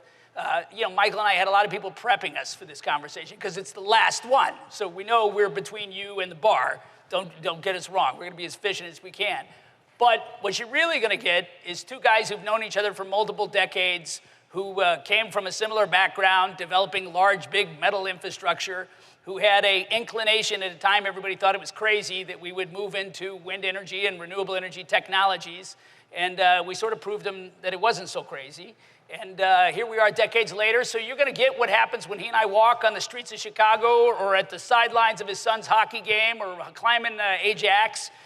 You're just going to listen in on a conversation because this is what we do whenever we're together. And today we're together in front of you. So, Michael, talk to me about the landscape. We've been doing this for 3 decades. what do you see? Your journey is the American journey in renewable energy. Yeah, it's, you hear me, right? It's not my journey, it's an energy journey, not just renewable energy journey. Obviously, I started in my journey in 70s, before most of you were born, doing coal, and then I did nuclear plants and oil and gas, and then up in the renewables. And this is true journey. It's not like I just pick this versus another. I mean, I move with the technology, I move with what really customer wanted, and what's really could be done and possible at the time. So it's not, like I said, it's not a phenomenon where you pick one or another. It's just you walk along your journey, and then you see what's there, what's available, and what's the best served people. You know, I've been surprised. I think maybe it's because of when we began and how hard it was, and that we sort of had this relentless optimism about getting it done, that it surprises me then when you've got kind of a negative downtrend, and everybody's sort of go, oh my God, there's no PTC, there's no ITC, we're dead in the water, nothing's gonna happen. You know, I mean, certainly there's headwinds, but you know, in terms of attacking against the headwinds and the big macro trend, what do you see evolving? Yeah, I always said that I am particularly, my journey, why I'm in renewables, in early 2000s, I sold my prior company and I started thinking what I'm gonna do next. And we did a lot of gas-fired projects before, and we kind of started again in the gas, and then I said, what's really new things? As an engineer, as an innovator, at least I feel I am, you know, I look what's available. And I heard about wind. I didn't know much about wind, but I look at the attributes. It's going to be built and it's a fixed price for the life of the project. It doesn't take any water, it doesn't bring any fuel. It's relatively simple. You can improve technologically, you can see how it is. At that time, in early 2000, people talk about September 11 national security. I thought, listen, it just makes so much sense. Let's do it. So that's what I got, and I always believed that renewable energy in particular, and then wind and then later solar and others, it's just something that become available because of technology, and something that makes a lot of sense. So I always tell people, and even employees at our companies, that we went through PTC, ITC, expiration, renewables, this RPSs. I said at the end of the day, what will win what makes sense? And I do strongly believe that renewables make a lot of sense. So government can accelerate or decelerate, but it cannot reverse the future path. So I mean, what about the market inflection? I mean, you and I mean, we're getting older. We've never seen this kind of demand inflection. I mean, functionally, you have the information economy eclipsing the industrial economy. It's changing the way electrons are procured. How much is government or even the intransigent utilities, you know, incumbents, how much are they going to matter in trying to decelerate if the relentless demand for electrons are in front of us? Yeah, this is another phenomena that nobody really expected. I always, at least in my career until last several years, you basically build something to replace something else. Either it's old or higher cost or for whatever other reason, coal, like people, they want to see coal. So you basically were fighting with existing stuff to displace, replace. Now we're first time, at least in a generation, we experience a situation that we truly have an unprecedented demand. So, and demand comes from customers. Customers cannot be told, oh, I don't have it. If you don't have it, then I'll go someplace else, or I'm not going to do it, or country is not going to advance. So it's not an option to have enough electricity to power AI. We cannot say, oh, AI is going to produce a lot of jobs, you know, it's not a good thing. It's a good thing because it powers, you know, you have to have direct and indirect benefits. It powers the economy and our future. So we have to supply. If we don't, they're going to go elsewhere. So I think at this point, all these sort of barriers and minefield, you know, have to be, you know, really navigated, not be very careful, but with big equipment to remove them and to be able to supply that power. We have, as a country, we have no option. Otherwise, we're sort of dead in the water. It's like the future industry hinges on it, fundamentally. It's a physics question. And it's a physics question, but most importantly, people need to understand it takes time to build infrastructure. So it's not like, building even a building you can build in, 12 months, but to build, large amount of power, it would take years, probably half a decade, or if not a full decade. So let's talk about the king of the world scenario, where you've got the wand and you can organize it. I mean, I think that so much of what happens in America is like a circular firing squad. Everybody is wanting to shoot the other guy. I'm not nuclear, I'm for solar, I'm not for solar, I'm for wind, I'm not for wind, I'm for, but you ultimately have got a portfolio if you're gonna make these things work together. But we don't seem to have political constituencies that operate in a holistic strategy. And that's a big problem because we politicize, and obviously energy is a finite demand at the time, and we produce electrons from different sources, or we produce heat from different kind of fuels. So in a way, the whole business starts functioning, if I win, you lose, if you lose, I win, or if you win, I lose, and therefore everybody fights each other. And when everybody fights each other, how they fight each other? Not physically, right? They go to politicians and say, oh, this is bad, I'm gonna do better, or my power plant is better than other, this fuel is better than others. So energy got politicized to the, in addition to, sort of this finite demand, and so an equal product, it's got politicized to the point that we all fight with each other. So I think it would be much better, in my opinion, that if we have, and you know what, sometimes we say, and politicizing, by the way, could be on both sides. So I don't want to say that it's only sort of certain people politicize and others not. I think both sides politicize, and you understand what I mean when I say both sides. I think if we create conditions that common sense will win, or best technology would prevail, I think we'll have the right results. And I say, nobody goes and say, buy telephone 16 versus 15 or 14 because it's better technology. Unfortunately, in energy, there are a lot of intermediaries, and there are a lot of people that tell other people what better, which is not necessarily true. In many cases, maybe it's not even true. So, it's not like, consumer can touch and feel electrons and say, oh, this comes from this power plant, this comes from that. Consumer basically indifferent, so intermediary control the traffic. Yeah. Yeah, I loved, Michael and I also had a phase. I should say, this last panel, while they were talking about all the beauties of nature, which I adore and love, I was sitting there thinking, how does our panel relate to that? And I thought, well, Michael and I have climbed a lot of financial peaks. We've navigated like the fire swamp and the political jungles. We've done that. And then we surf wave after wave of energy, and we're always looking for the next, crest. And when Michael came to Washington when I was assistant secretary, it was so refreshing. He's got the same problem now as he had then, which is very Mr. Smith comes to Washington. He's a great immigrant, a great American, and he keeps pledging, if you'll just listen to common sense, things will get done. And I always give him the same answer, that Washington only has two channels: do nothing and overreact. And we're in that space. But in the triumph of hope over experience, then what would you have energy policy become? What should it focus on today? But I just want to start with, when I came to Washington and you were undersecretary, we have really true great discussions. Yeah. We may agree or disagree, and I don't think we even disagree. We maybe disagree how the right thing has to be done. Right, how to optimize, but we have a normal dialogue. Right now, obviously, a lot of times dialogue is not there. It's ideologically infused. It's just become ideologically. So what was the question? Yeah, the question is, what do you do with it? Where do we go? I mean, let me take you into a very specific thing where the headwinds are hitting hard. What's neutral in all of this is the carrying of electrons.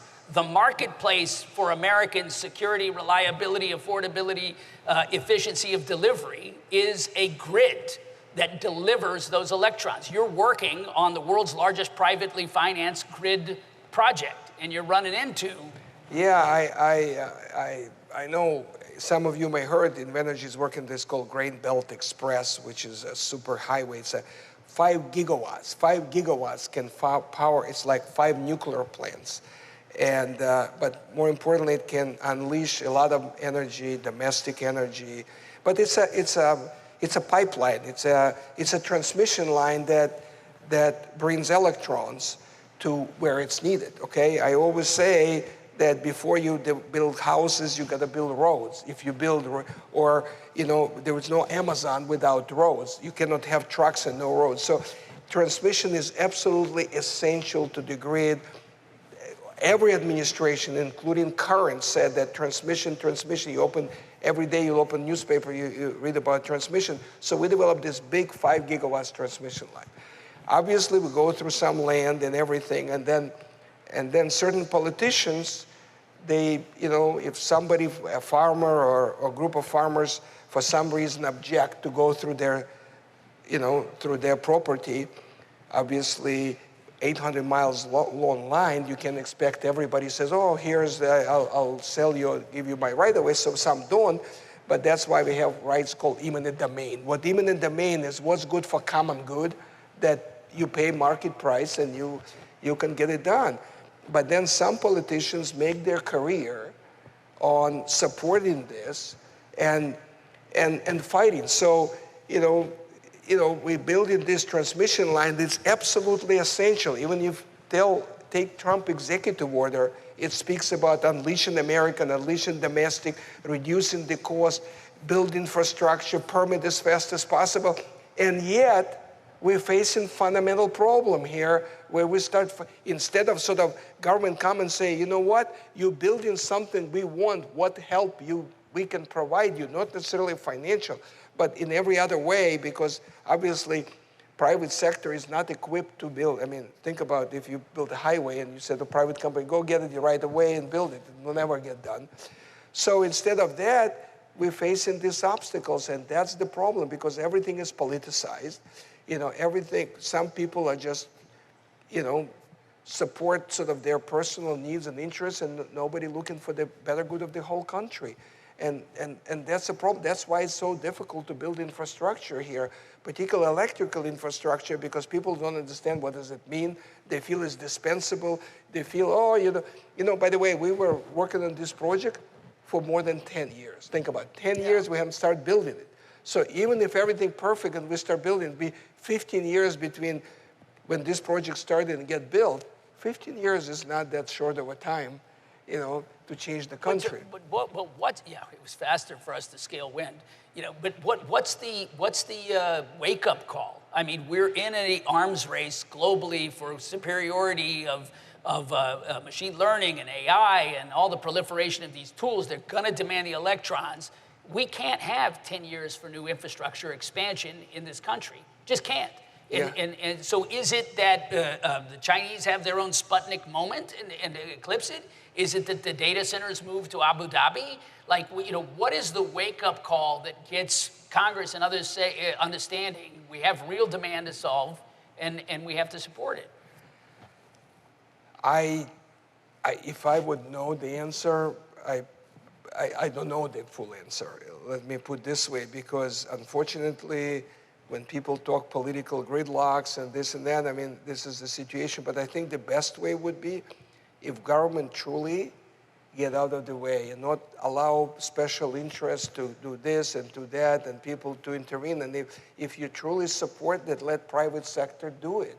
And it's going to be, and government has to encourage. You know, I just want to understand that huge infrastructure when you build, like highway system or transmission system, government has to, it's not necessarily encourage, meaning I pay for it, but support private sector doing it. Give signals. That's exactly right. That's what government does, signals. So I think it's important. I mean, even administration before, it takes too long, and it's this, and it's this, and it's bureaucracy. I mean, we have, if we want infrastructure, we have to not just say, oh, let's have a reform. But it's going to be practical. Okay, the timetable, people have the rules, and how it's done, and what is the timetable, and what is possible, what is not. To say, and basically, almost like Kennedy come in and said, we go to the moon in 10 years, period, okay? So everybody buys the, we have to organize people that understand this is not an option. Yeah, yeah, I love that. I think he was a, yeah, bring it. Bring it. You touch the chief strategist of the Moonshot Factory. Thanks you for the Moonshot reference. That was a very good subtle plug. But on that note, Michael, what is it? You know, they're almost at drinks. They're almost at the reception. They've come through these days. The mayor rallied them up on why Chicago's the right place. They've had all this expertise and everything. You have been at the center of this revolution for years. You are actually the last pure play, clean energy developer, multi-gigawatt guy standing after multiple decades. What makes you hopeful? I mean, first of all, I am hopeful, and I feel everybody has to be in the room hopeful because common sense will prevail. And we pushing certain kinds, and renewable in particular, I'm just speaking, not because I'm left or he's right or he's this, because again, it makes sense. I want to repeat again, if I go to any of you sitting there and said, if I give you something with these attributes, you know, lower cost, you know, no pollution, no water, you know, domestic resource, simple, would you take it? I would say, answer there would be universally, I will. But so that's why I'm optimistic, because we try to do something that makes sense. So yeah, and a lot of times we may go on the side, you know, people said America is a great country, right? Because everybody, you know, not because we do everything good, but because other people may be even worse than us. But eventually we'll end up in the right place. And I strongly believe we will end up in the right place. So I want everybody to, I'm thinking this way, I'm telling this internally in the company, and I hope that everybody agrees with me, because people are here not, and I hope people are here not just because of their political belief, ideological, it's because they believe it makes sense. I love it. Technology, policy, capital markets, we've covered it this is a typical Michael Andy thing. There's nothing scripted here. I would tell you technology, economics, and opportunity is on our side. That is what I have seen walking through all of these fora with all of you people who are so deeply invested and interested, so you make me hopeful. Time is not, so we got to get to work. As soon as you're done with the drinks tonight, in the morning, you hit it, and you keep hitting it relentlessly, and you get to work.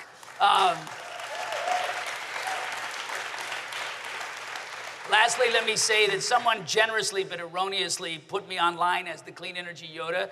At very best, I am a reckless, impulsive Luke. This is Clean Energy Yoda. Please give it up for Michael Polsky. How about Rachel? And lastly, I want everybody to acknowledge, I think with a standing O, Rachel Starr and Kobe Weinberg for making this possible.